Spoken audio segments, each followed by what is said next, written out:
BC బిల్లుకు BJP అడ్డుపడుతుందన్న Congress party విమర్శలపై BJP రాష్ట్ర అధ్యక్షుడు రామచంద్రరావు ఫైర్ అయ్యారు. కామారెడ్డి బీసీ డిక్లరేషన్ అమలు చేయడంలో కాంగ్రెస్ విఫలమైందన్నారు. బీసీలకి 42% రిజర్వేషన్లు ఇచ్చే చిత్తశుద్ధి కాంగ్రెస్ కి లేదని ఆయన విమర్శించారు. పంచాయతీరాజ్ చట్ట సవరణ ద్వారానే బిల్లు తేవాలని తాను చెప్పిన విషయాన్ని గుర్తు చేశారు.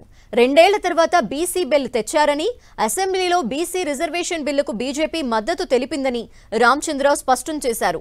సెప్టెంబర్ 17న జరిగే తెలంగాణ విమోచన దినోత్సవ పోస్టర్ని ఆయన విడుదల చేశారు.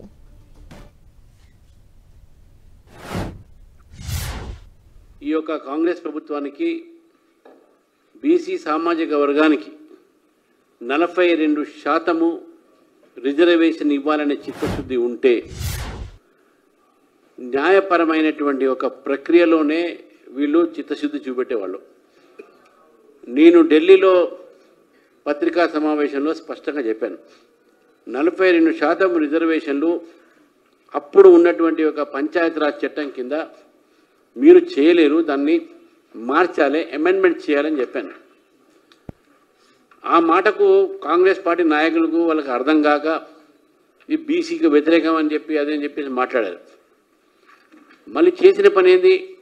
నేను ఇచ్చినటువంటి సలహా మీదనే, నేను ఇచ్చినటువంటి ఒక సూచన ఆ టైప్లోనే మొన్న అసెంబ్లీ పెట్టి 285 సెక్షన్ ఏదైతుందో 285 సెక్షను అసెంబ్లీలో దాన్ని గ్రామ పంచాయతీ యాక్ట్లో సవరణ చేశారు.